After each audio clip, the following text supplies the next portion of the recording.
And welcome to the Outs Flight Deck, podcast dedicated to Montreal Alouettes football, presented by our good friends over at Royal Retros, where you don't need a time machine in order to get some sweet, sweet throwback merch.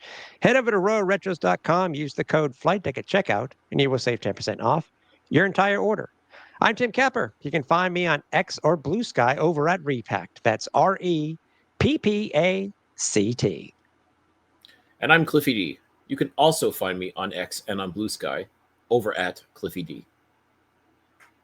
No singing this week, Cliff. Is there any particular reason why you didn't sing your intro? Well, this is kind of a special episode, if you will, Tim. I didn't want to sully it with, the usual shenanigans because, we want to have fun here at the Alouettes Flight Deck, but we're about to have a very special episode, and not in the special episode in back in the 80s when not like that, not that kind of special episode. No, this is a Hall of Fame edition, if you will, for the Alouettes Flight Deck this week. Oh, okay. I was wondering if we're one of those after-school specials. This could be an after-school special, depending on when you're listening to this podcast. But I agree with you. It is a very special Hall of Fame episode.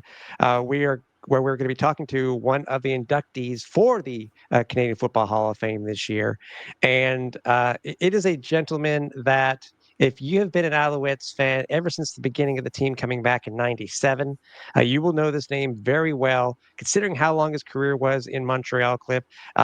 We are just absolutely over the moon and so happy to have this guy and to talk about his career.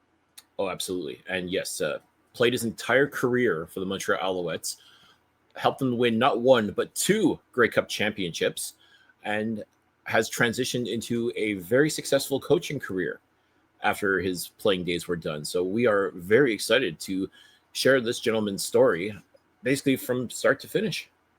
That's true. Again, it's again, this being a special episode, it's not kind of the way that it normally is, but we do hope everybody enjoys our chat with soon-to-be Hall of Famer Bryan Chiu, as we talk about his career and find out a little bit of the inside stuff about Bryan. And I will admit, he did let us in on a couple of stuff during the interview that we didn't know about as media members and as fans here in Montreal. So again, more than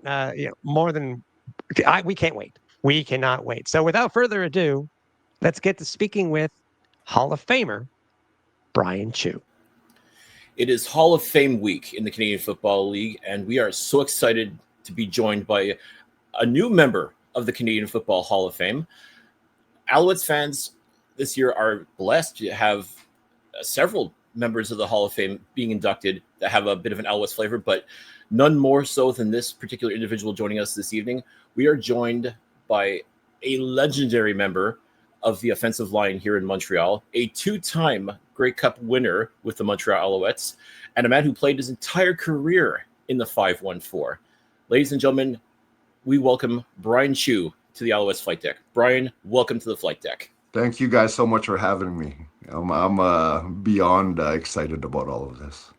Oh, I can imagine. And of course, well-deserved nomination in the Canadian Football Hall of Fame. I mean, it wasn't going to be a matter of if you were going to make it to the Hall of Fame. It was going to be a matter of when. And I guess 2025 just happened to be the year that you get the call, basically, to say that you're in. Yeah, absolutely. It's not something you ever think about. As a football player, we're always taught that it's the ultimate team game, and individual accolades are not at the forefront of our minds. And it's we just want a success for the Montreal Alouettes, and as a result of that, I mean, with the success we had, I think it was inevitable that a lot of these guys are in the Hall of Fame, and I'm excited to join them. Yeah, you're going to be joined by a lot of those teammates that you won Grey Cups with. I mean, guys like Anthony Calvillo, first and foremost, Ben Cahoon, Scott Flory, Josh Burke. I mean, the list goes on and on. But 100%. To be included with those guys is, I'm sure for you, a tremendous honor. Oh, it's fantastic. I mean, I think about all those memories we had together over the years in Montreal, and even guys like Pierre Verchevel, and Tracy Ham, Mike Pringle. Like, looking back at that era, it was just we were loaded at all positions, and it starts at the top. I'll say. I mean, that 2000s period essentially was basically dominated by Montreal, almost always appearing in the Grey Cup. Not always winning, unfortunately, but just to Yeah, get to the game is tough enough. So I mean, that's it. that's in and of itself is incredible. But to you walked away with 2 Grey Cups in your Yeah, career, which is tremendous. And again, you can truly say that you did everything in your CFL playing career as a Montreal Alouette. 100%. I mean, they're the team that drafted me, and if I really look back and think about why I never left, it was all about loyalty. Every other team had an opportunity to draft me. They all passed, and Montreal gave me that opportunity, and that meant more to me than anything in the world. So every time free agency came, it was always a reminder from my mom that, like, listen, these guys took a chance on you, and you owe it to them. So I think it's rare now to see players play their entire careers on a team, but that's one of my proudest moments. I was thinking about that too, and I'm just looking at it here. I think if all of us think about it, guys, is that if the Owls had not come back in '96, Brian, Mhm. you would not have been drafted by the Montreal Alouettes. 100%, 100%. God knows where I would be, to be honest with you. It's funny how the world works. When I first got drafted, I'm gonna be honest, I was a little nervous going all the way out east. I mean, being a West Coast kid, being sent to the furthest part of Canada, way out east, there was a culture shock, to say the least. Especially considering that easternmost city also speaks a different language altogether. Oh yeah, like not many people know this, but that first year when I showed up to camp, I remember calling my mom within the first day, saying, "I don't know if I can do this," because I could. We're in a small town in Saint Jean sur Richelieu for training camp, and French, very French, and I just remember that first night trying to order a pizza and I couldn't do it. And I really thought about, like, man, maybe this isn't for me. Like, this is just like a different country almost. So, but my mom reminded me, like, they drafted you, you owe it to them, stick it out. And who would have guessed 13 years later? Smart man listening to your mother. Superb. Absolutely, absolutely. By the way, speaking of St. John, stuff like that, and we talked to many other players and Hall of Famers too here, Brian.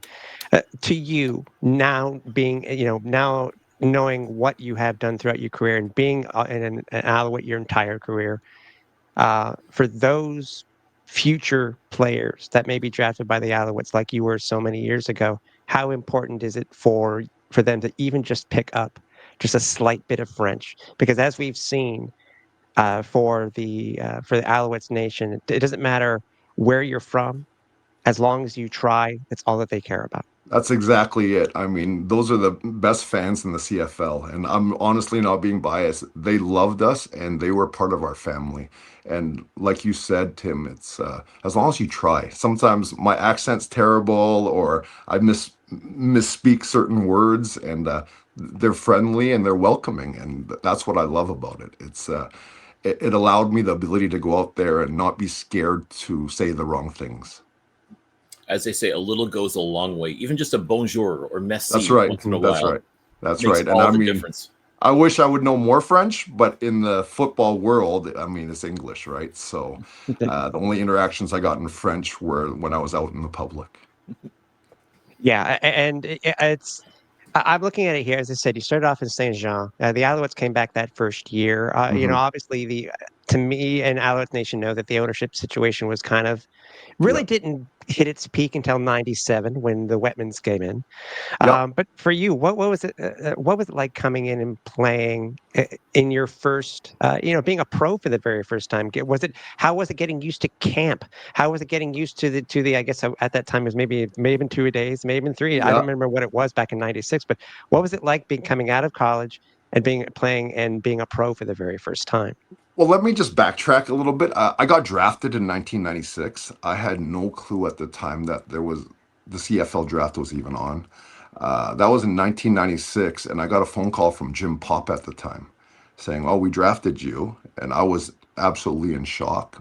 But at that time, I still had eligibility left at Washington State, Mhm. so I did make a promise to my mom back when I was much younger, 12, 13, when I first started playing, was that no matter what I chose to do, it was okay. I just had to go get a degree. Mhm. So when I got drafted in 96, I actually didn't report to camp because I had to finish my education first. So my first actual year was 1997. So that's with the Bob Wettenhall era. That's true. That is true, and, I guess we can say thank goodness for the Wettenalls, Oh, incredible. because, again, it's very possible the team would not have been around in '97 if it 100%. was if it 100%. wasn't for the Wettenalls. Well, then, in '97, still in Saint Jean, but, what was it like making the transition from being an NCAA player to, a Yeah. CFL pro? I mean, I remember taking a plane that plane trip from Vancouver to Montreal for that first camp, and I was on the same flight with Doug Peterson at the time. He was a defensive lineman, like a monster. I remember looking at him and saying, "There's no way I could block this guy." Like I was in awe. But when I showed up to camp, I just really realized I was 21 years old at the time, and these were grown men. These were grown men that were established. And so my rule was just keep your mouth shut. You're a rookie. Just do as you're told and just work. Just work. Put it all out there. And that's what I did. And there were some injuries, some nicks and stuff, but every time they needed someone, I was just running in. And luckily, Dave Ritchie at the time was our head coach, and he saw something in me and gave me that opportunity. What led you to the center position as opposed to anywhere else on the offensive line? Well, I don't know if a lot of people know this, but when I first started in Montreal in 97, uh, I started as a guard. I was a Mm. guard from 97, 98, 99, and I was very average. You know, if I look back on my career honestly, I think I was on my way out because I wasn't very good because I'm not the biggest guy, I'm not the strongest guy. Um, but as luck would have it, that first day in 2000, that first play of practice, Mike Pringle ran into our center, which was Mike Sutherland at the Mm. time, and he broke his wrist on that very first day. And then they moved me over, and the rest was history, I guess. They talk about center being the quarterback of the offensive line, Yes, essentially. Uh, Obviously, that's something you can't you're not born with that. You have to learn it. But yes. how much of a learning curve was that for anyone that, any kids that are listening to this and want to learn how to be a center? Like, how much of a learning curve was it to go from being guard to center? Oh, I think it's very difficult to do it in your first year or two coming in as a rookie. It takes time, it takes experience, it just takes veteran leadership around you that's going to help you uh, get the mental aspect of the game. The center position is not so much physical as it is mental, and the communicating to your other four offensive linemen to get everyone on the same page. So it took me a little time. But when you have Anthony Calvillo, Ben Cahoon, and all these kind of greats around you, Scott Flory, Pierre Vercheval, it was hard for me to look bad. As they say, iron sharpens iron. I mean, That's it. like just being around those guys, it's like you have no choice but to get better and to Yeah, and I thought maintain. that was normal. I really thought that's what everyone did in the CFL. But looking back now, I realize what a gift that was to have those kind of guys surround me. Now, 2000, the Alouettes make it to the Grey Cup and Yep. unfortunately come up just a little bit short. Yeah.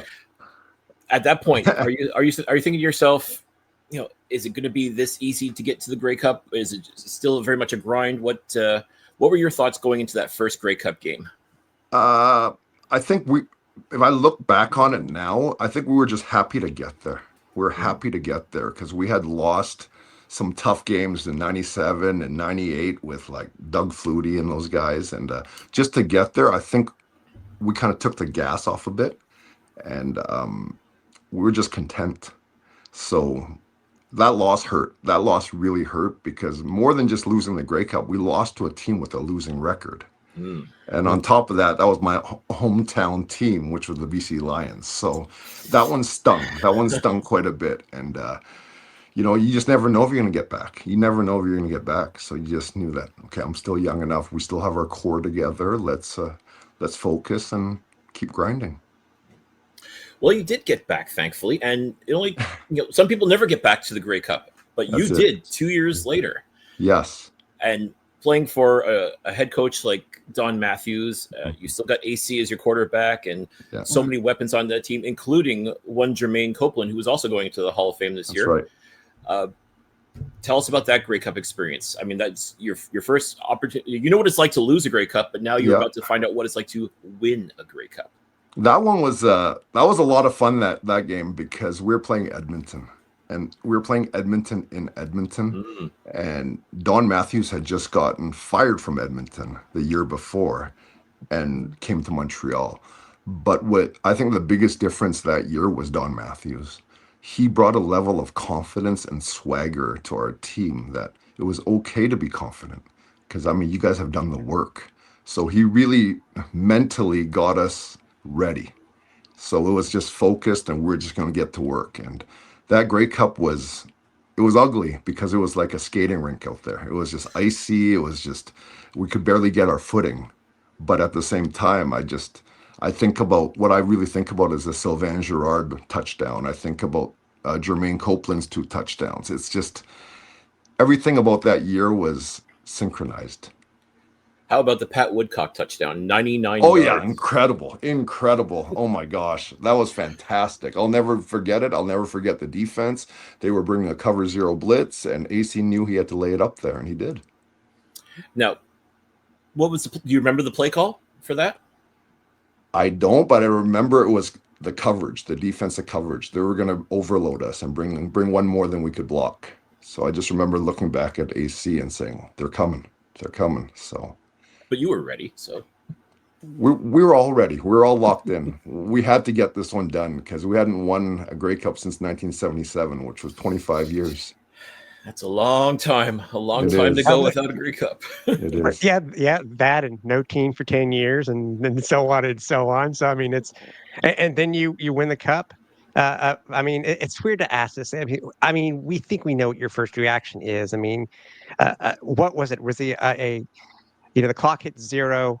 Was it a time of reflection for you? Was it just a matter of celebrating with your teammates? Your comrades that you've been sharing the locker room with all year. What was your first thoughts after the clock hit 0 and you were a Grey Cup champion? I just remember a lot of silence, Tim. I was just really quiet, and I just remember looking at all my teammates and the smiles and the tears. That's what meant the most. And I quickly thought about what our fans in Montreal were really doing. I'm like, this is going to be out to be a party in Montreal. Like, we were so looking forward to it. My first thing was, we're going to have a nice parade in Montreal. It's been a long time coming, and we're so happy to bring this back to our province. And have a nice parade you did. I mean, that was just insane. It was insane. It was. And let's face it, Montreal hadn't had a parade of any sort since 1993. So, I mean, I think the city of Montreal, too, was overdue for a championship celebration. And you guys were able to bring that. That's right. I mean, who could have asked for that? Like, I mean, I just remember going to the parade, seeing like kids were out of school. It was just like lining up St. Catherine Street, and just the pride that in their eyes, and it's like, it wasn't just for the players, it was for the whole city and the province. That's what made it special.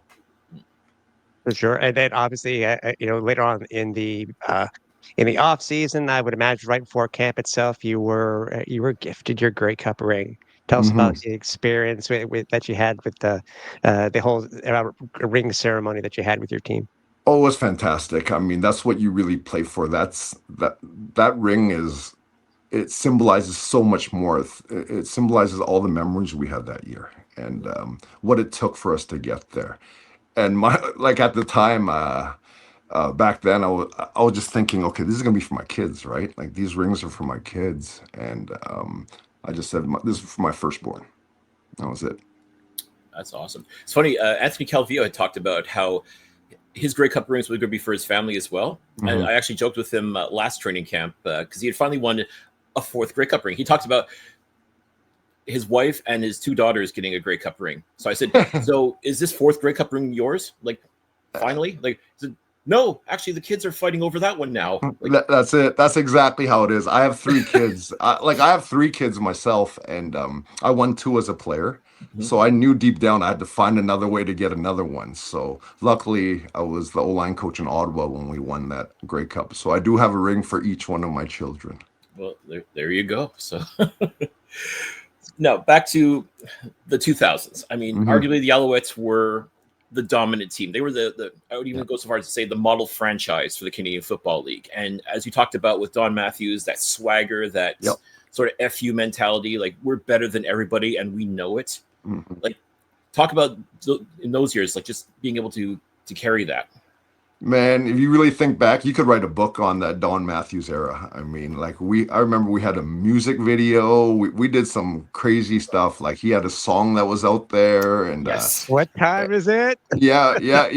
That's exactly it, Tim. That's the song. I Oh, mean, but it was such a family atmosphere. We did everything together as a team. Like these are guys that, I mean, we're together 24/7.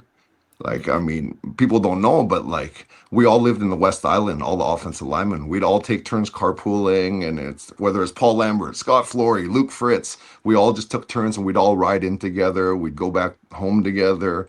It was just that was a really good time. That was a really good time back then. those coffee runs must have been something epic.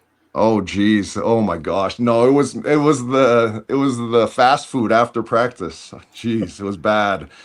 But that's why we're all skinnier now. That's it. Now you're all about the protein shakes and all that good That's stuff.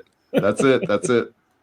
Hey, real quickly, I want to head back to your first season and into the second season, and Yep. it's because you are one of the few players that actually got to play your home games at the Olympic Stadium, and then with Mhm. the smart move, thank goodness for you two, and Yes. the playoff game, you're able Yeah. also to play your career at the Percival Molson Stadium. Mhm. Can you explain to people who may have not been a player or had the, I guess we could say the quote unquote luxury of Yeah. playing on that turf at the Big O? Can you tell anybody what it was like playing on the Big O turf and then moving over in '97 to playing at the turf at Percival Molson? That's a great question, Tim. I mean, coming from Washington State where you're getting 40, 50,000 people at every game, I remember the first game at Olympic Stadium, there was maybe 2,000, 3,000 people. It was to the point where you could hear individual people yelling. It was it was empty and it felt naked, if that made sense. It was not an atmosphere that was good for fans because it was kind of far away and it was just the whole atmosphere was very dead. Mm. So I mean, again, I don't know how it happened. It was just that conflict with you too, and we moved to Molson Stadium, and the fans and everyone just embraced being up on the hill, right? They just love that atmosphere, and it changed the whole vibe of coming to a Montreal Alouettes football game. Now, just I don't know if you remember like that particular game itself. I mean, like they had days, literal days, to get Molson Stadium to like somewhat manageable status Yeah, to host a yeah, playoff game. that's right. And there were trees. There was trees growing out of the stand still. There There were still were. a couple of trees growing out of there. So, I, but I mean, it was such a beautiful. I mean, on top of the hill, there, overlooking the city. It's just there's no better stadium in this in this country. and that's what people talk about all the time, especially like people that come in from outside of Montreal and Yeah. see a game at Percival Molson. That's the one thing that Mhm. they're always taken away with is, wow, it's small, but oh my gosh, is it like the atmosphere is second to none, especially when the Alouettes are winning and just Mm. the noise that comes in. Like there really is no place like home. Oh, that's true home field advantage because for us Mhm. players, you could feel the energy from the fans. Like you could actually feel it deep inside of you. And it's like it gave you that extra edge of what it meant to play at home. For sure, and obviously we talk about the turf too, because everybody had to deal with the turf. The Yeah. turf at the Big O is not the best. It wasn't the No, best for that playoff game at Percival Molson, but they did finally change I think that's they right. changed it the next year. But Yeah. for you as a player, how was it? How did it? How did your knees deal with the Big O turf, and then finally Yeah. the new upgraded turf at Percival Sure. Molson? I mean, playing at the Big O was similar to like playing on cement.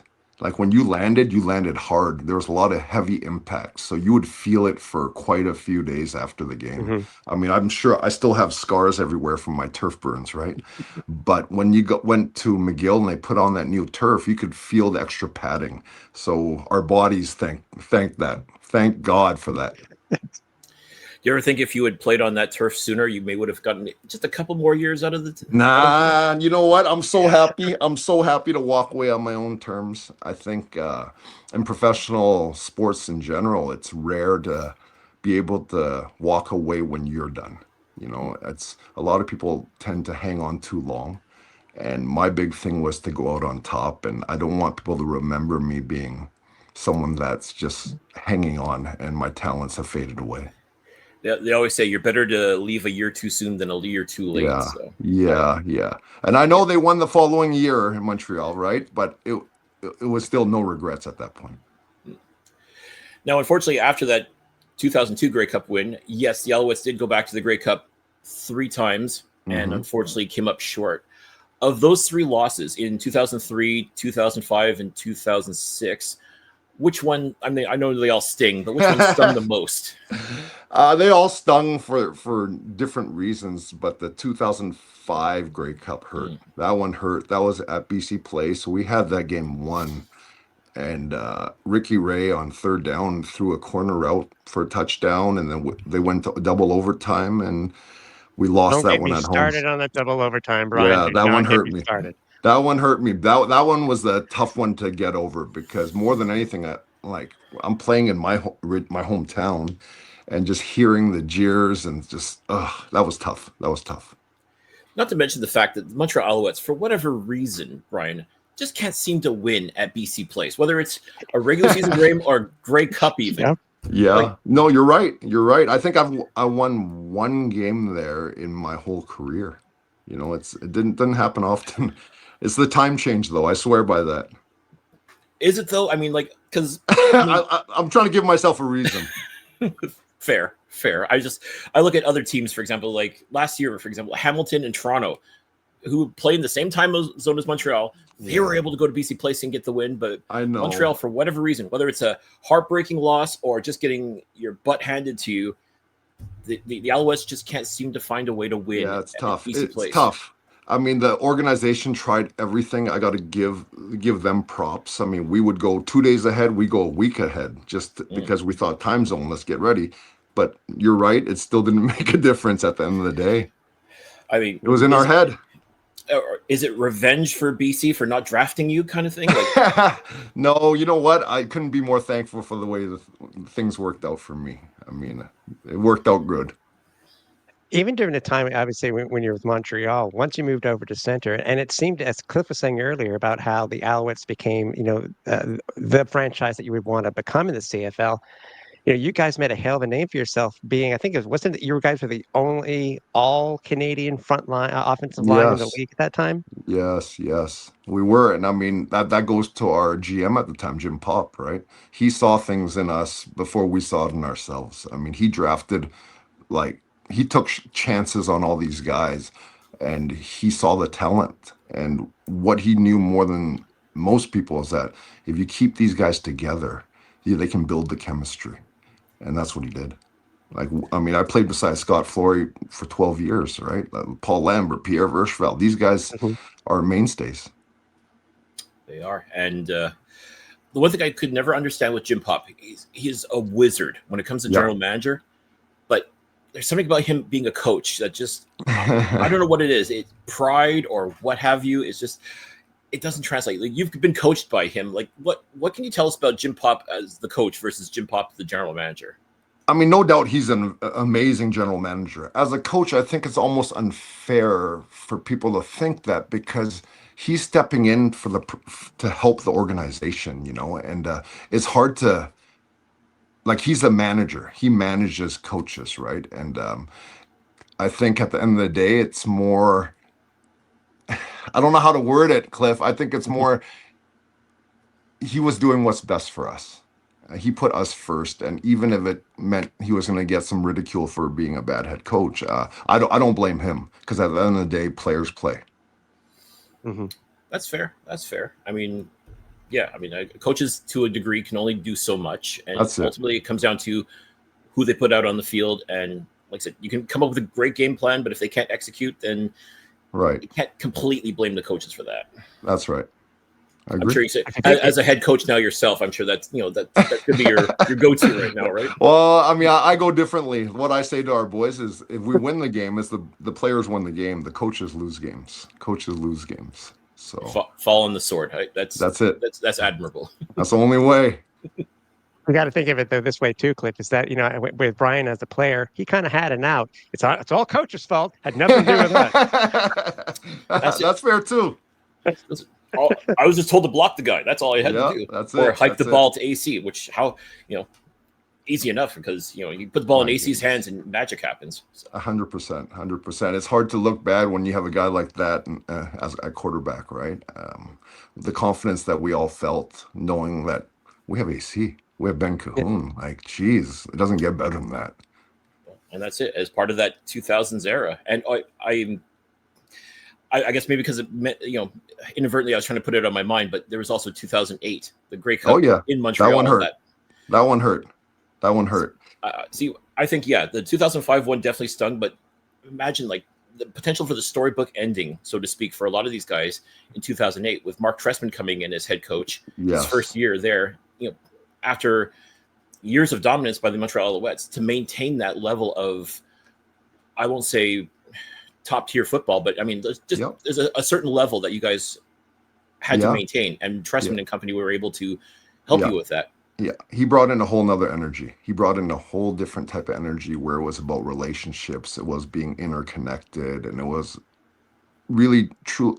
Took a more personal approach, and that's something that has stuck with me throughout my career now. And I take a lot from him in terms of how I do things now, because the big picture of it is we need to stop worrying about just ourselves, and we have to worry about the team as a whole. And his big thing was, we don't celebrate, we don't showboat, we celebrate with our teammates. It's not an individual thing. Everything's about the team first. Yeah, like I don't want to say changed the culture, but I think took the culture to another level. That's it. Yes. Yeah. Agree. Yeah. I think even the fans would agree with you in just that too, Cliff. Of all the coaches that you've had, we talked about the Don, we talked about Coach Pop, talked about Trestman and stuff. Of all the coaches that you have had that you had in your career, which one really made the biggest impact on you as a player? That's a tough one. That's a tough question. I think I can take a little bit from each coach I've had, to be honest with you. Like Dave Ritchie taught me about the toughness that's needed, and that in order to have a long career, you have to stay healthy and stay available. Charlie Taft was another head coach of mine, and he taught me more about the mental part of the game in terms of, okay, well, you got to start reading defenses and doing this and doing that. Don taught me about swagger, confidence, and believing in yourself. And then Trestman, of course, is the one that I don't know if it's because he's the most recent one, but he's the one that I would think made the biggest impact in terms of my career to this day. Any words for Rod Rust? Fantastic man. I know he was a head coach, but I saw him more as a defensive guy. He was a DB coach. Fantastic man, just full of knowledge, and he lived football, that man, and I loved him. Yeah, and that, actually, it's funny that first year with that year you had with Rod Rust, that was the first time that you had you ended up having Jim Pop as your head coach, because there was a change. Let me ask you real quick about that. What's it like changing from I think it was week 18 or it was last week of the season that year that there was a change in head coach? How does that mess with the locker room when there was a change like that? It's tough. It's really tough for players, because you look to your head coach for everything, right? Like that's we really emulate how he is, right? So when you bring someone new in, even though he was the GM, it added a different level of anxiety for players, because not only is he your head coach, he's also the one that signs your checks and your bonuses and your contract, right? So you really had to be on your toes. So it did change the atmosphere a bit, Tim. I can imagine. Yeah.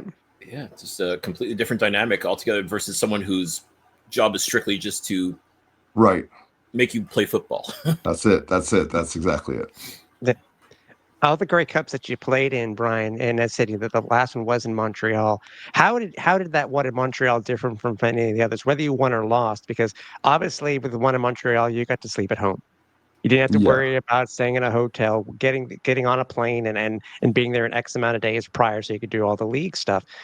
Uh, it, now knowing it, how now looking back at it, um, would you rather have a game at home, at your home stadium, or would you rather have it on the road where there may be not as many detractions?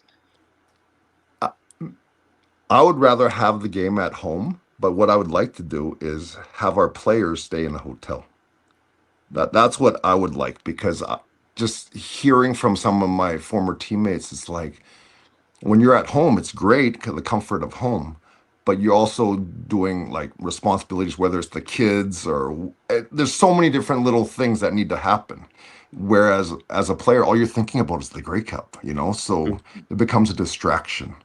So in my mind, the best of both worlds is to play at home to keep that home field advantage and the familiarity, but be in a hotel so we can just focus on the game. Mhm. Yeah, just to have no outside noise or anything like that. Like That's as it. That's talk it. about, Yeah. just focus on the goal. And in 2009, you focused on the goal in a huge way. I mean, that season was definitely one for the ages, Mm-hmm. regardless of the Grey Cup itself. But 15-3, again, this team with Tressman fully at the helm, Scott Yep. Milanovic as the offensive coordinator. I mean, this team was just cooking with gas. Yeah, I mean, after the 2008 loss, we kind of took it on ourselves. Like, I was going to retire if we won in 2008, right? I mean, what better way? But when we lost, I'm like, Mm. okay, we got to do this now. Like, there's guys like myself, Anwar Stewart, Ben, and AC. We had been part of so many losses. Like, it was time. Let's reset and let's finish the job, right?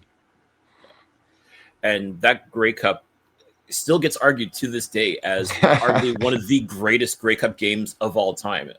Montreal versus Saskatchewan. hmm Everybody and their mother expected, the Alouettes to come in and dominate, but turns out Saskatchewan had other plans. And it's still incredible to think that, and this is a trivia thing that I love telling people, is you guys are the only championship team to have won a championship despite not having led at all That's right. The until whole there were 60 zeros on the minutes. clocks. That's right. That's right. That's never been done before. And that first half of that game, anything that could have went wrong did. Mm. And it truly, even though we were in Calgary, it felt like we were in Saskatchewan. Like That's it for was just sure. Saskatchewan fans everywhere, right? Our Als fans were outnumbered by I don't know how much, but it was home field for them, and things went bad that first half, and I think we're all in shock. We're all kind of in shock, like, no, it can't happen again. And one of the things I remember with that game is AC's little halftime speech Mm. saying, "We're not going to do this, fellas. We're going to finish this job." And he lit the spark as usual. I've heard stories about that speech. I heard it was a little profanity laced, as it were. Can you Well, corroborate it that? stays in the locker room. Fair. Okay, like I said, it's what we've heard. I mean, Yeah. because we know what AC is like. We know he's a very classy individual. I couldn't personally imagine him dropping f-bombs, but you Right. know what? Sometimes you got to do what you got to do to spark everybody, right? Yeah, and he got our attention, right? Like we had some younger guys, and we had a good mix of guys at the time, and it was just when he never spoke up a lot, but when he did, everyone listened. Mm. Like he's one of those Mhm. kind of guys that leads by example, and when he spoke, like you could hear a pin drop. And I was like, okay, he's spoken. Yeah. Let's go. It's getting real. If AC has to stand up and talk, it's getting real. That's right. That's right. So we all just said one play at a time, one play at a time. Our defense is going to stop them. We're going to go down. We're going to score, and this is what's going to happen. And at what point did you feel like the momentum was starting to shift in that game? Late in the third quarter. Late in the third quarter. I mean, you got to give Saskatchewan credit though. They kept coming back. They kept coming back. They were scoring, and it was late in the third. I could start feeling it, but then I remember them scoring another touchdown early in the fourth, and I was like, oh man, this is going to be a tough one. This is going to be tough to come back from. But found a way. And He did. But you guys did, and obviously, there is a lot of lore with that game itself, Brian. There's a Yeah. lot of lore with that game itself, Yeah. and especially, obviously, I guess we could say the last play and the play Hmm. before that. Um, what was the emotion like? Because obviously, as everybody knows, in that game, the infamous 13th man game, uh, there was a kick, it was missed, and Saskatchewan won. But then again, the flag came up with with the penalty itself for too many men. Al's got a reprieve, and you guys ended up winning the Grey Cup. First, I want to ask you: can anybody really live through that type of emotion, going from one end of the spectrum to the next? Yeah, you can. It's not easy, but you can. It's gonna hurt. It that's a tough one. I didn't watch the kick. I didn't watch the missed kick. I couldn't bear to watch the kick. I actually watched the fans' reactions, and when Okay. I saw the Saskatchewan fans like celebrating, I just remember putting my head down and say, "I got to come back for another year. Like I got Mhm. another year of this." And then I just looked over on the other sideline, and I just remember vividly seeing the league hand out championship hats to the riders. And I'm watching this thing happen like slow motion, and then I peek and I see a flag on the field. So then it was just like hold your breath, and then Glenn Glenn said it was 13 man, and then we got 10 yards up, and then I watched it. Then I watched the kick. I got to ask you this, Brian, and we've had numerous members of that championship organization on this Yep. show, Yep. and I'm always curious as to what their perspective is on this because, to me, it's just so incredible. There was Damon Duval, who made the kick, obviously Hmm. missed it. Well, he missed the kick, obviously. Now they did a documentary about that Grey Cup game, and Yep. interviewing David Duval, he basically said he saw the flag fly out just as he was kicking the ball, Mm. and that's the he kind of pooched it on purpose. Do you believe that? I don't know. I don't know if I can speak for Damon. I mean, I love him. He's my teammate. I think at the end of the day, only he knows that answer, right? I mean, if he saw it off the side of his eye, maybe. But again, I wasn't watching that at the time, right? So Mm. I just know. One thing I didn't know was he wasn't going to miss the second time. No, and he did not. But it's always a bit of a point of contention because Yeah. Yeah. nobody seems to believe that Damon saw a flag fly just as he was. And Well, everyone's entitled to their own opinions, right? But at the end of the day, we got the result we wanted and we needed. and that's really what counts. At the end of the day, that's That's truly it. what counts. Is he got a reprieve, That's able it. to move up 10 yards, and the rest is history. That's right. And you get your second Grey Cup ring. Yeah, I mean, that was the time I knew. I was like, "Ugh, I think that's it. I think that's it. I think I was tinkering with the idea coming back, but I was like, does it get better than this? Like, this is the site of where I lost my first Grey Cup in 2000. Now, 10 years later, I get the chance to win it here and walk away on my own terms. Talk about a full circle moment when you think about it like that, because you're right. Yeah, your first Grey Cup game that you played in was a loss at McMahon Yep. Stadium, Yep. and then almost in a sort of a weird way of a redemption, if you will, Yeah. to get Yeah. that win. Yeah, and it happened on the same end zone there on that same side because we lost in 2000 the 2-point play to Thomas Haskins in that That's right. same end zone, and then so it was just fitting. It just everything told me it was just time. And I still remember too in 2010, like you hadn't announced your retirement yet, but I remember the story you telling that you were driving to training camp I was, yeah, and you just thought about going through the grind again and this and that and just you yeah, decided because no. I was struggling with that a lot because at that time I didn't have a clear vision of what I was going to do after. And that's the honest truth. Wasn't sure, but I remember that drive. I remember that drive and just thinking to myself, like, what am I putting my body through? I have young kids now, and I got to be able to walk and play with my kids. And then the other part of it was, am I really going to help the team, or am I hurting the team? Because my body can't physically function through the year, they can bring someone else in that's healthier than me. So it was a tough one, but I remember driving in and I went right to Jim Pop and said, Jim, I'm done, man. I'm done. That had to be a shock for him and for Coach Tressman as well.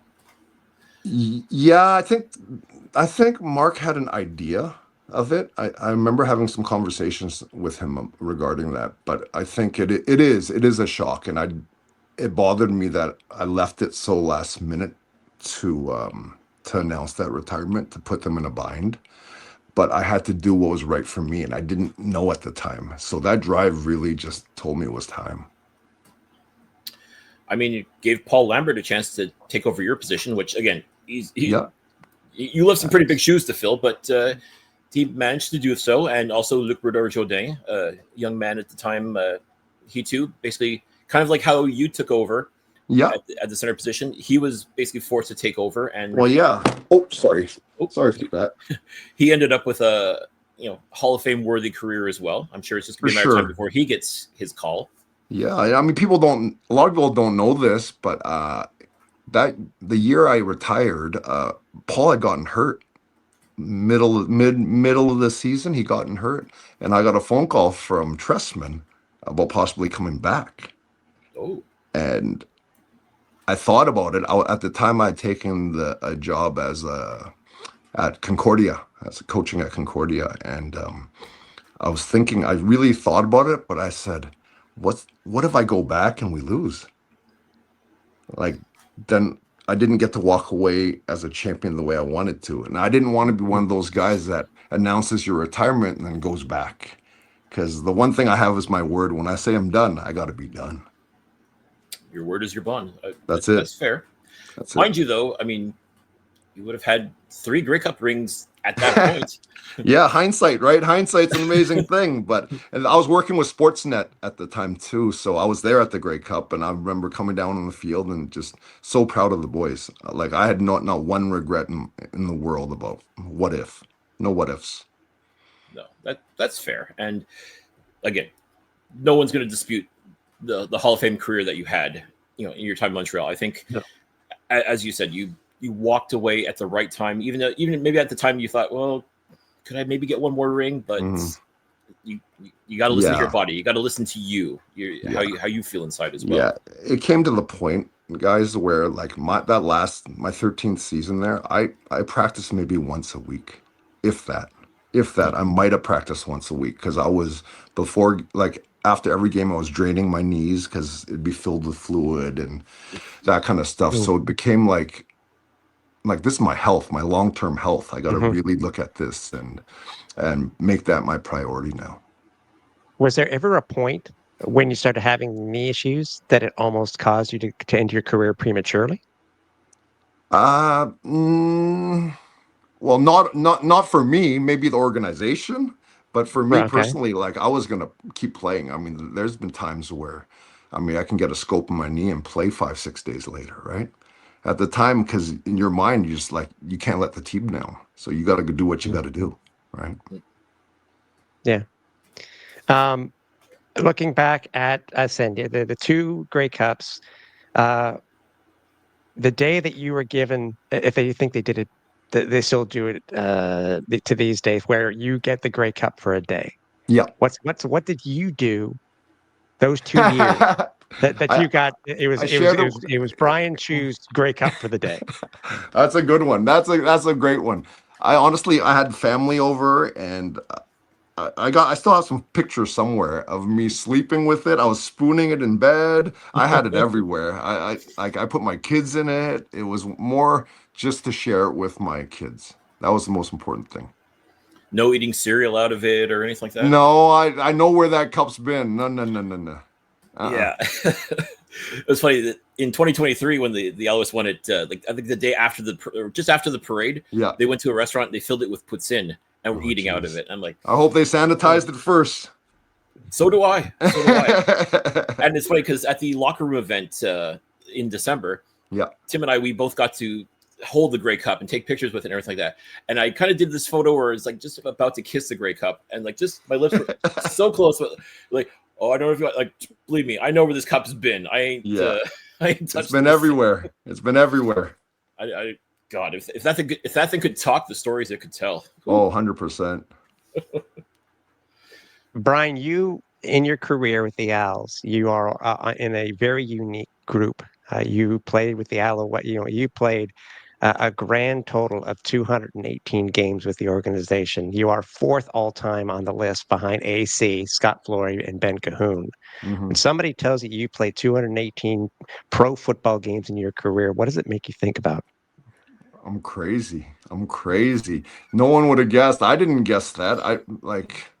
I just played this game because I loved it in high school. I didn't think this would be my career, and ultimately, looking back, it's been my whole life. Football's been my everything to me. It's given me so much. It's the best game in the world. Like I tell everyone, it's the best game. It allows us to look past race, religion, politics. I always make the same joke. I'm a Asian kid from Vancouver playing center, snapping a ball to this Mexican quarterback from East LA. And his job's to throw the ball to this Mormon Canadian from Utah, or maybe hand the ball off to this African American from New Jersey. Like, what other job do you get to have so much diversity? And we're all working towards a common goal. So that's the beautiful thing.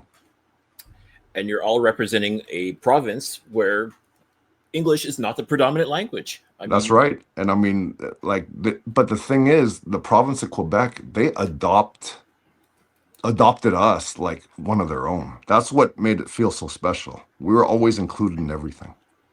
Yeah, it didn't matter if you were black, white, No, Asian, what have you. You're all there to do one thing, and that's bring the that's right. Grey Cup to Montreal. That's And right. if you do that, they're going to love you forever. 100%. 100%. When you think about it too, Bryan, is at the time that you were with the Alouettes, how much football grew in the province Oh, yeah. because the Alouettes came back in '96. You now have a juggernaut in U Sport in the University of Laval. Yeah. Now they have U Sherbrooke. You have UDM, which has become a Yeah. powerhouse also, and how big it's grown. I mean, you can imagine if you think about it, you are a part of football history within the province, not necessarily with the Alouettes, but because you were a part of that period where football at the time was coming back after a 10-year hiatus. You came in a year later after the team came back, and then all of a sudden, Quebec has become a huge football Hmm. factory for across the nation and in the U.S. Yeah. I mean, really, it's you got to give credit to the organization as a whole. They saw the importance of supporting the grassroots amateur football and community work. We would be out in the off season talking to 4 or 5 schools a week, holding camps in Sherbrooke and Trois Rivières, like everywhere throughout the province to make people aware of this beautiful game we have. And I think that's where it all started, and then the younger generation could really relate with us as just people too, right? Because we spend so much time with them, and we're always out in the community and supporting amateur football. Now, was it these initiatives that kind of gave you the inkling that maybe when I'm done, maybe I want to get into coaching, get into teaching, get into helping shape the youth in football? Yes, yes, because it was later in my career, but I kind of started figuring out that this game has given me so much, and I want to repay the game of football. I want to repay this and teach the youth the beauty of this game. It's not just yelling and screaming and big hits. It's so much more than that. It's teaching this next generation like life lessons. Like the X's and O's, and also, as you talked about, just off the field as well. Like you're basically Yes. molding boys into men. Well, that's just it. And I mean, I think my job, all of our jobs, is to leave this place better than when we got it, right? Couldn't Oh put yeah, it better than that. yeah, for sure. Um, Looking back on your time, and we have to ask. Well, we will ask about Sure. your um, how it told you were going to the Hall of Fame. 'Cause that I saw that, and you couldn't help but shed a tear just by watching that. But Yeah. All the feels. Looking back, if you were to tell somebody, even if they didn't know that you had played football, but if you were to tell somebody specifically one thing about the Canadian Football League and what it meant to you the most, what would you tell them? We're a family. I mean, no matter what team you cheer for, the CFL as a whole is a family. Uh, Go to a Grey Cup and just experience the love and the energy. Like, it doesn't matter if you're a Saskatchewan fan, Calgary fan, Hamilton. We're just one big community. And to see this game grow is the most beautiful thing. Wow, you nailed it 100% because the Grey Cup is that celebration. And as you said, it doesn't matter who you cheer for. Everybody gets together one time a year to celebrate just how truly amazing this game is. I mean, not just, whether you're, regardless of what team you support or cheer for, we're all in this together. You talk about football as family. It's true. It is very true, especially in the Canadian Football League. Like, there truly is nothing like it. I agree with you completely. Now let's expand upon this coaching a little bit. Okay. What led you to, unfortunately, go to enemy lines, so to speak, by going to both Toronto and Ottawa as offensive line coach? Yeah, so I was at Concordia for about 3 years, and I got a call from Scott Milanovich and Jim Barker, actually. They were in Toronto, and they were in need of an offensive line coach. And I mean, at the time, I thought, okay, yeah, this is like when I first retired, I thought, oh, I want to coach pro football. Like, as a former player, I'm like, oh, I can coach this game.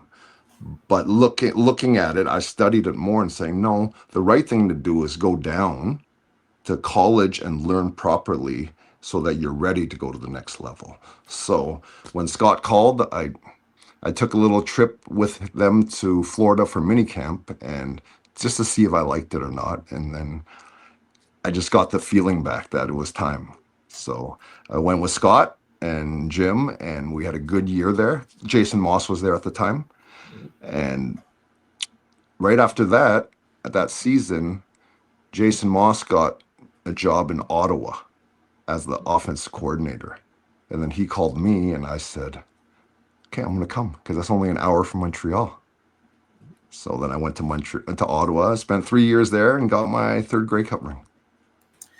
Now let's talk about that particular game, because that was arguably one of the craziest games. The way that ended as well. I mean, starting with Henry Burris possibly not playing in that game because of injury, and I don't know if that was just mind games or. Oh no, it was the truth. No, he hurt his knee in warm-ups. And but our backup at the time was pretty good too, Trevor Harris, right? But I hear he's okay at football. But shockingly, I mean, Henry did get hurt. His knee was in bad shape, but usually when you get hurt, your focus is more on the injury, so you don't really think. You just go out and play on instincts. And he had one of the best games for one of the older guys in the league at the time. That's true. I mean, I know a lot of people tend to focus, especially like the young hotshot quarterbacks, but I mean, there is something to be said about. I won't call Henry necessarily a grizzled veteran, but I mean, he's been through it. He's seen it. Like, he's won Grey Cups, he's lost Grey Cups, and I think there was something in him that game that wanted to, showcase it. Kind of like you wanting to go out as a champion. That's right. And that's what he did. I mean, he took the team on his back, and we just kind of rode with him, right? I mean, Calgary was the heavy favorites at the time, and we were able to take it in overtime and get it done. Yeah, just again, one of those games that's just absolutely incredible and kind of funny. You won your 2002 Grey Cup with the Alouettes, their first championship in so many years.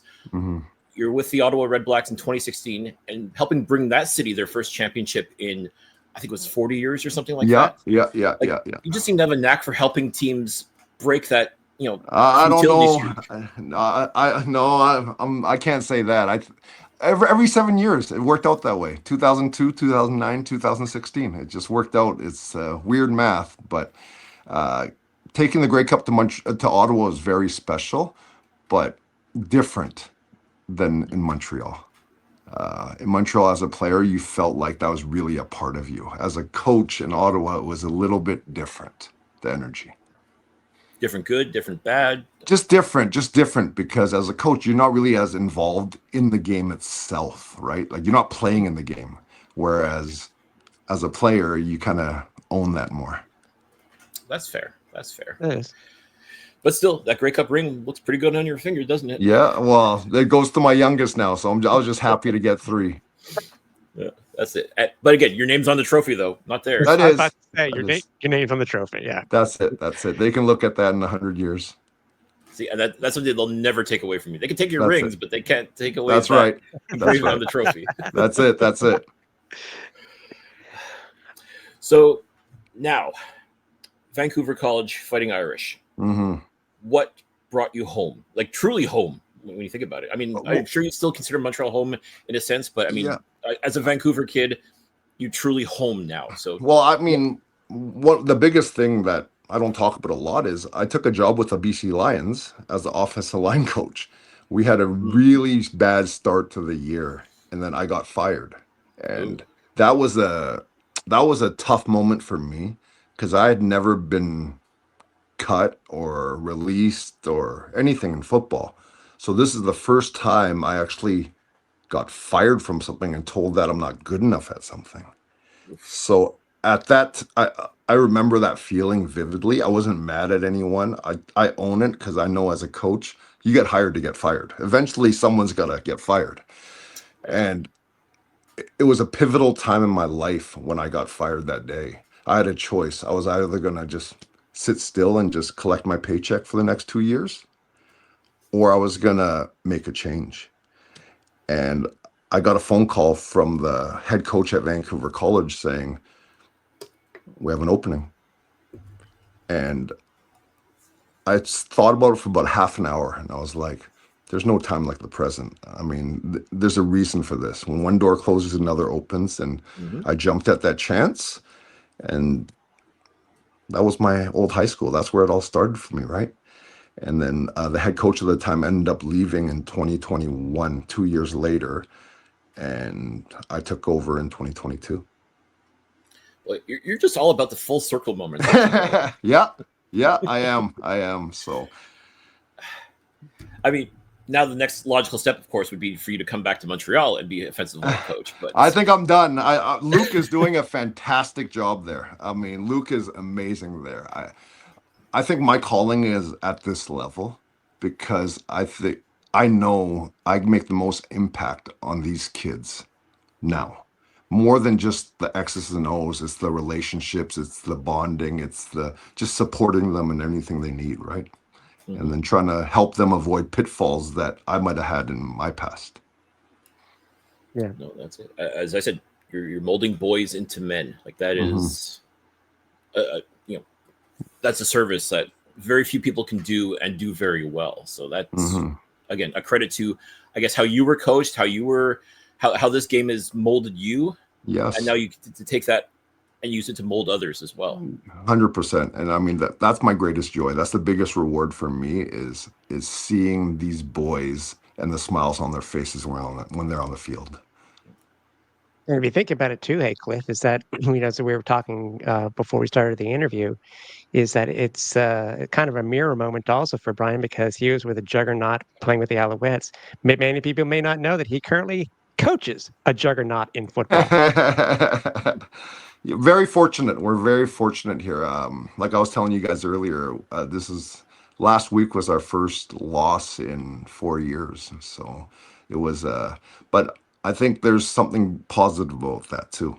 Losing is not always bad because there's a lot of teachable moments there. I think there's a lot of times, and I'll go back to Mark Trestman. He talks about this a lot, what we call the success flu. When you win too much, you kind of forget about what it took to get you there. You start feeling entitled. You hear about how great you are, and everything comes easy. So sometimes losing causes you to reset and to evaluate all your weaknesses. Well, and something that Jason Moss has talked about too, since he's become head coach of the Alouettes, is you either win or you learn. There's always a lesson, which that's it. Definitely Win or speaks learn. to what you're talking about. Yep. That's the same things, same exact things, and it's football at the end of the day is still football, right? It's just different stakes as you move up higher. How was your post game speech for your very first loss in such a long time versus what you would normally say? It's so funny because I think everyone expects me to get upset, and I'm actually a little different on that. My number one message to the boys is thank you. I'm proud of you. I appreciate the effort. Like I want to make them know that they don't suck. It's not the end of the world. They gave 100%. They fell short, and that's okay. What's not okay is if we don't learn from it. Mm. Then that's the problem. So I don't say like what Jason says. What I say is either we win or we run out of time. There's no losing. I don't use that word lose. We don't lose, right? So similar to what Jason's saying. Yeah, that's fair. I mean, sometimes, yeah, you just run out of racetrack. Yeah, That that's happens. all. And I mean, it was planned that way, right? We brought an American team in too, and they're a pretty good team, so it happens. And again, if you learn from it and you come back the next week and you play, you start a new winning streak, right? Well, that's just it. That's just it. I mean, there's so much more to it, right? I just don't want I want the boys to see the plan as a whole. It's not like a be all end all. You have to win every game. You have to keep this streak because that's all just superficial stuff. It really doesn't matter. What matters is that we grow as a team. Now, obviously, now everything's leading up to why we're speaking with you today is that um, you're about to be inducted into the Canadian Football Hall of Fame. Um, as a player, you saw many, you saw your other colleagues and your other players get inducted into the Hall of Fame. Uh, it, Obviously, you want to be a champion. You left as a champion. You ended your career. At that time, did you ever have an inkling that you would get that call one day to say, you know what, we want you to be a part of an even bigger history of the Canadian Football League? Honestly, no, no. I still don't think what I did was that special, and I'm not trying to be humble or whatnot. I truly don't believe it. I think I was just part of a fantastic team, and that any one of the guys on that team could get the call because I benefited from playing beside guys like Flory, Lambert, Vershaval, Okiki, Bork. Like it's wild. It's wild, but I am extremely grateful and thankful for the honor, though. I am going to dispute that just a little bit, if only because you did spend your entire career in Montreal, Yep. along with some of those guys you mentioned, like AC, Yep. Ben Cahoon, Scott Flory. I mean, technically, he was a writer for like 20 minutes, Oh, but I mean, yeah, a day or so. something like that. No one's buying his jersey though as a No, writer, but but again, you're part of that rarefied air of someone who spent their entire career from start to finish with one team. I mean, that in and of itself nowadays is tremendous. But to be a part of, as you talked about, something special like that, I mean, I'm sorry, it is. that is Hall of Fame worthy. That is something to be proud of, 100%. Sure. I mean, sure. It's just for me, I struggle with it a little bit. I think like physically, I'm nowhere close to some of these guys. I'm not as strong. I'm not as fast. I'm not as big. I think what gave me my ability to play at a level that was similar to those guys was that I used my brain more. And not, and that's what I mean by that is I really studied the defenses, the tendencies, and I knew that I needed to do that to know what the defense was doing in advance because I wasn't as athletically gifted as much as some of these other guys. So if I was able to see what they were doing in advance, I'd put myself in better position. Fair enough. But again, I just don't want you to discount what you did as a Montreal Alouette. I mean, it Yeah, is I nothing short struggle of with the spectacular. praise. I struggle with individual praise, Well, guys. I think it just goes to show, Brian, what the type of person that you are, the type of player that you are, the type of teammate that you are, the type of the type of father that you are, the type of coach that you are, etc. You can still be humble, Brian, but you can still be great, and you were great. You say your name in Montreal. Doesn't matter how long somebody has been following football. You talk about Alouettes football, they say your name. They know who you are and what you did for this city, especially after the team came back. Well, I appreciate that. You are known. I will say this, you are a legend in Montreal pro football. And that Well, can never be taken away from you. whether Thank you you think so it's much. warranted or not. I know it's You know, strange. I make the joke all the time. It's just because I'm like the only Asian kid guy to ever play in Montreal at the time, right? So I'm more recognizable, I say. But I don't think they'd recognize me now when I go back to Montreal. Well, just because I mean, half of you's missing. My goodness, I mean, you're that's the thing. I think if we got to use the word that we said before when we first started our pre-talk. He's svelte. The dude is svelte. He looks good. You look good, Bryan.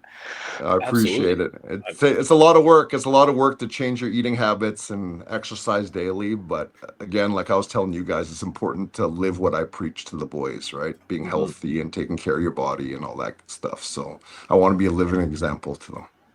That's it. You can't be telling these kids to, get your protein and That's cut out the right. fast food and all that stuff. You've got like a beer belly hanging out. Like No, doesn't no, work. doesn't work for me. The message gets kind of lost. That's it. That's it. So speaking of your players, if everybody hasn't seen already, I'm sure they have on it's.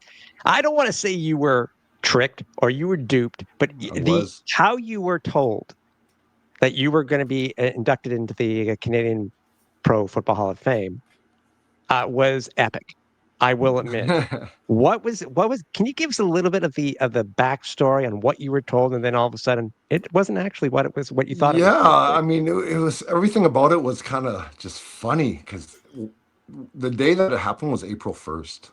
So Oh first of no. all, I'm like, Oh okay, this is boy! April Fool's stuff, right? I didn't want to believe any of this stuff. But I'd scheduled a meeting with my team, and the principal at the time, he sent me a message saying, okay, well, there's a camera crew here. We'd like to do an interview with a couple of your players. So then they mic me up, and then we walk up to the meeting room, and I don't take surprises well. I don't like surprises. I don't like being unprepared for anything. But when I walked in, just the amount of people in there, the team, but more than my team was like my sister, my niece and nephews, my mom, like just anyone from my past was there, and I was speechless. I guess that's the word, speechless and shocked. Imagine if AC was there, then you really would have wondered what Oh, was going on. geez. Like I did not expect it. I really didn't expect it. And I spoke from the heart there. I had nothing planned. I didn't know what was going on. And it was an incredible moment. But I was still kind of thought April 1st maybe is not true. And then I got the phone call from the CFL right after that. It's cool. Now, I'm sure it's still not going to completely sink in until you get to Hamilton and you see the bust that's going to go into the hall with your handsome mug on it. Like, I'm sure that's going to be a surreal moment. It will. I mean, it's the biggest thing for me is I want to. This is something that's for my kids, for their kids, for their kids. Like it's our name, right? It's my name, but it's our name, and it's something that's going to be there forever. So I want them to be proud of their lineage and proud of who they are. And your mom too, because like as you said, that's the biggie.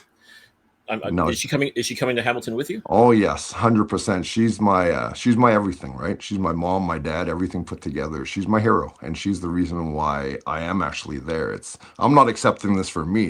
This is more her award than mine. Yeah, but you're keeping the ring though. I'll probably give it to her because then I'll have odd numbers, right? That's true. You don't want to mess up the equation. So no. Hey, don't you guys also get a jacket? Yeah, we get the blazer, like the Masters blazers, those black blazers. So, there you go. So I have to say, so you can keep that. Oh, I'll keep that. I'll keep that one. No one can wear it now, anyway. Now, the question that I'm curious to know about, Bryan, is that obviously you're going to see your bust on the field, and you'll see it at the induction ceremony. Are you more interested to see it in the Hall of Fame? Will you?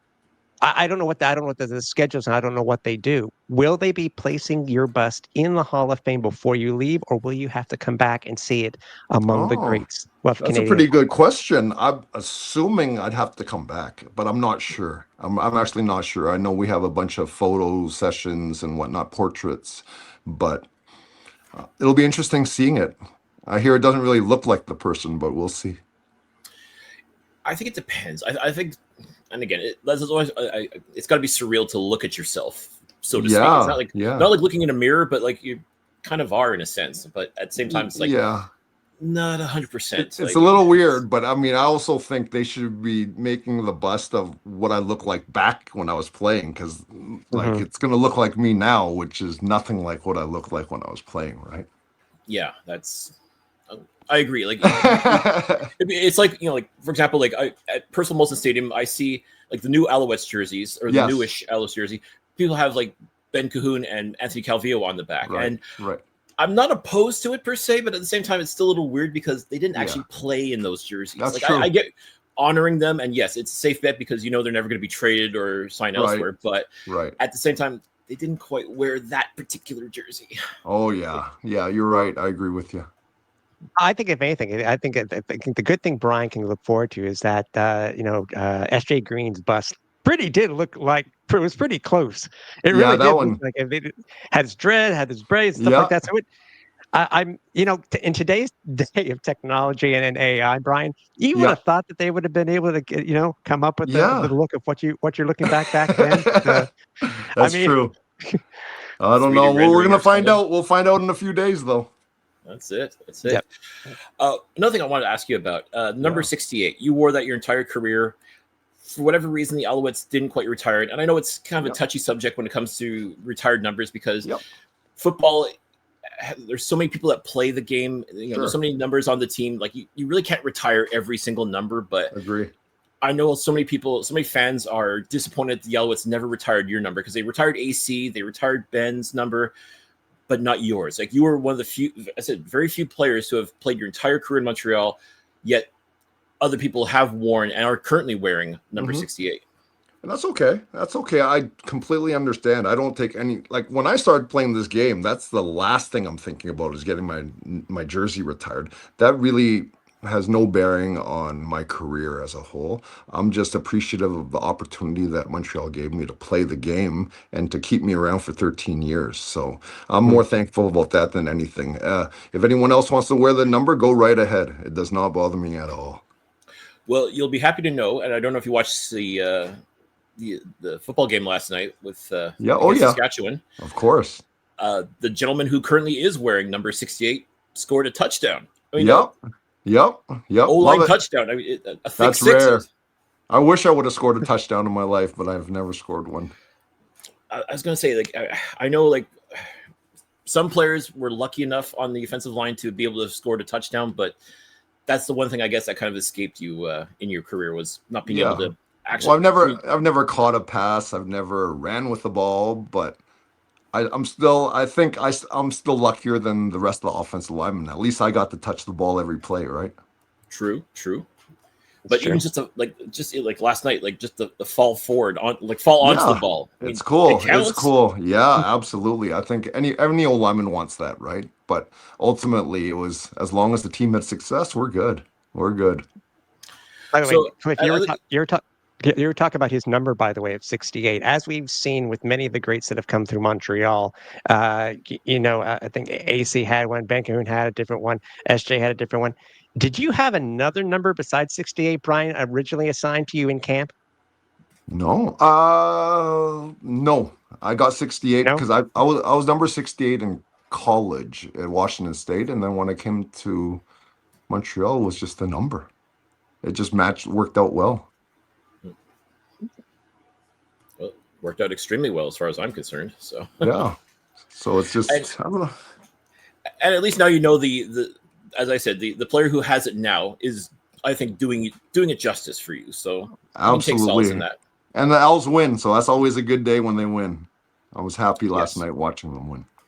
There you go. See, I mean that and again, beating Saskatchewan. I mean, how can I you love not it. be happy about that? I love it. I love it. I want to see Coach Moss get what he deserves, and he'll get another one.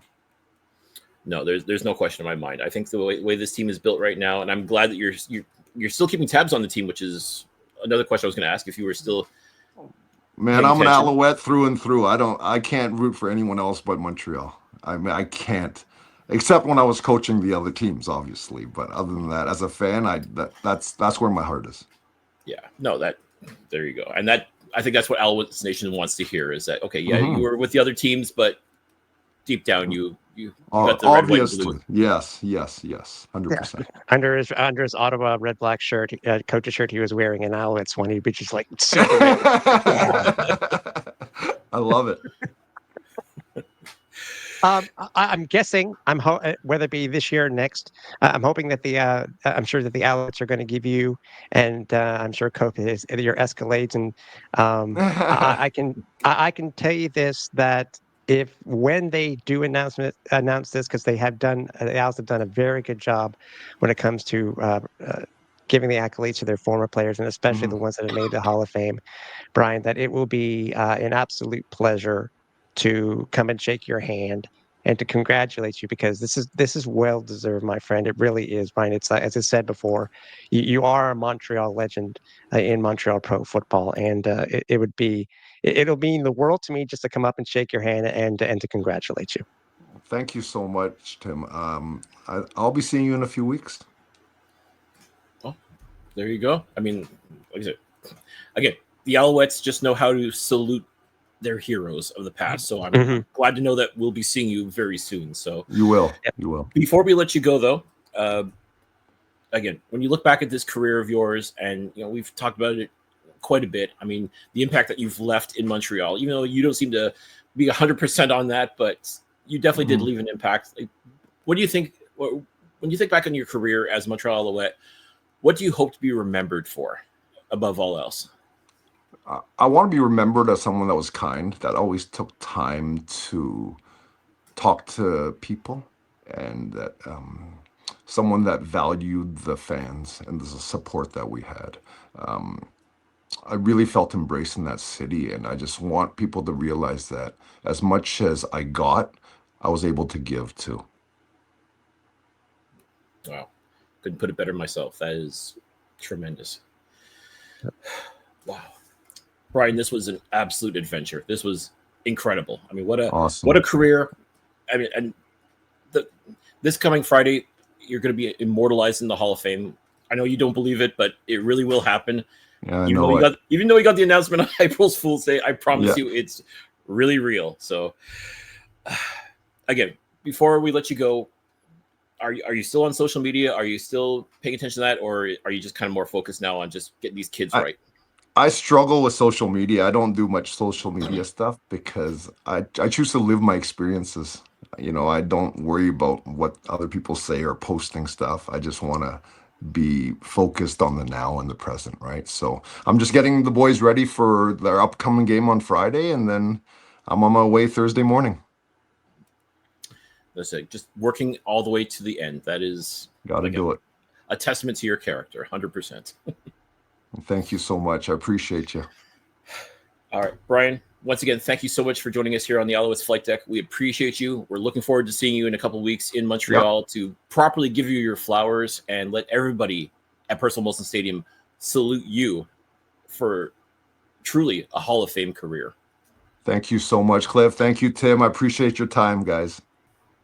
As I stated in the intro itself, Cliff, it was an absolute pleasure to have Bryan on the show to talk about his career and to talk about the well-deserved accolades that he's going to be getting coming up this week when he is inducted into the Canadian Football Hall of Fame.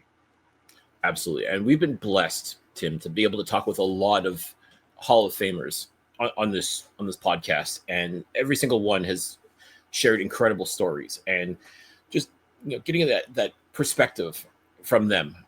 Each individual is such a treat, and Bryan was definitely no exception to that as well. I mean, what a career! I mean, he's so humble, and I love him for it. But at the same time, it's like, dude, it's okay to pump your tires a little bit, but that's just not his style. And you know what?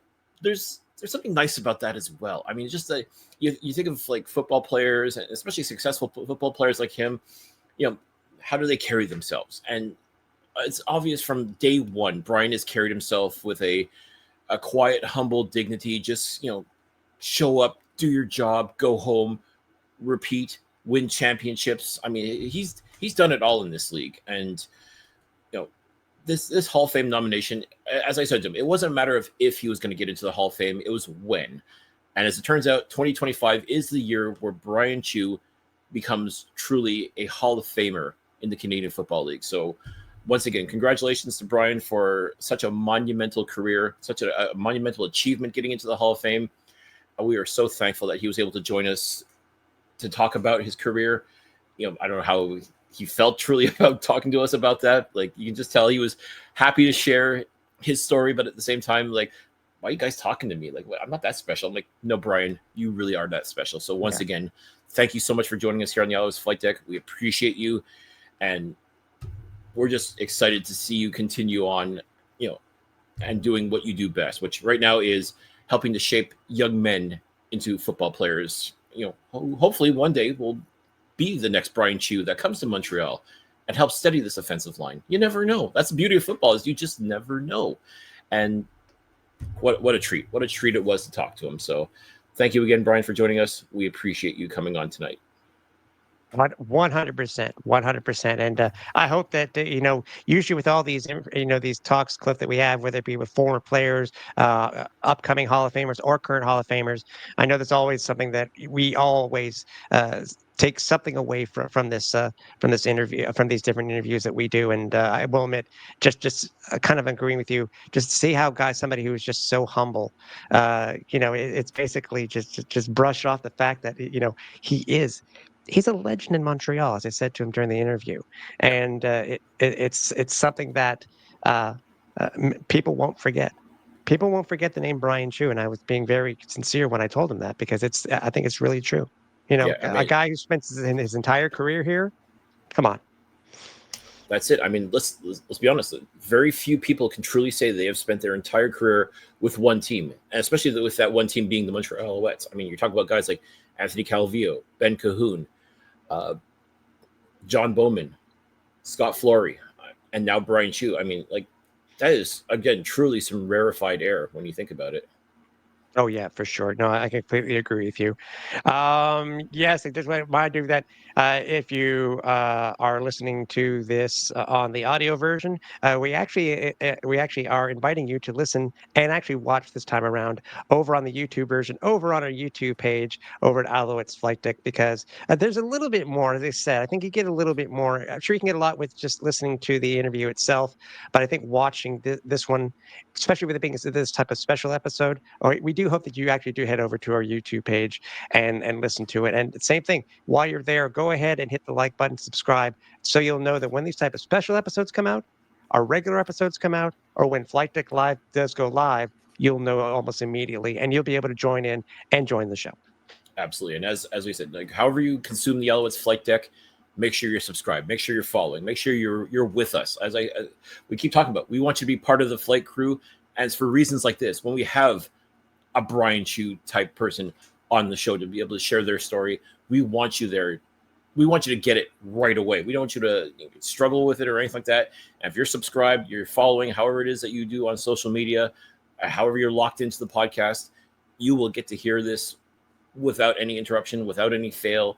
So make sure, definitely like, subscribe on YouTube. Make sure you're following, all that good stuff, and tell a friend, tell a coworker, tell family, tell everybody about the Alouettes Flight Deck, because when we have guests like this on, we want to make sure every single person in Alouettes Nation gets to hear, just what a career Bryan Chiu has had, and to be able to talk with him, what a treat, what an absolute treat it was.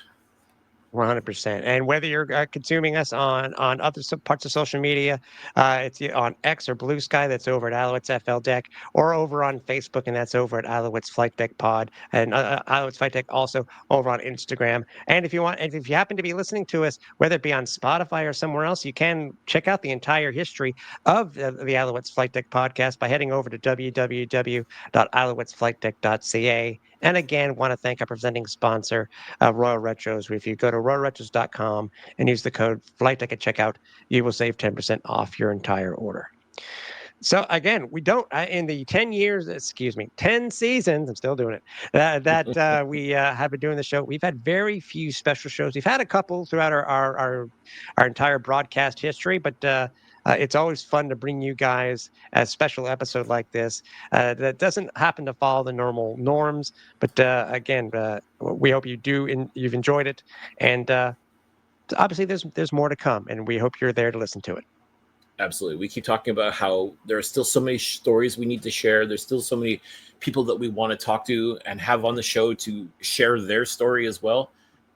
This is just one of many examples of that. So again, we appreciate each and every one of you joining us, to share the story of Bryan Chiu. And I promise you, folks, this will not be the last time we speak to any of the Hall of Famers or anyone else that's involved in this organization.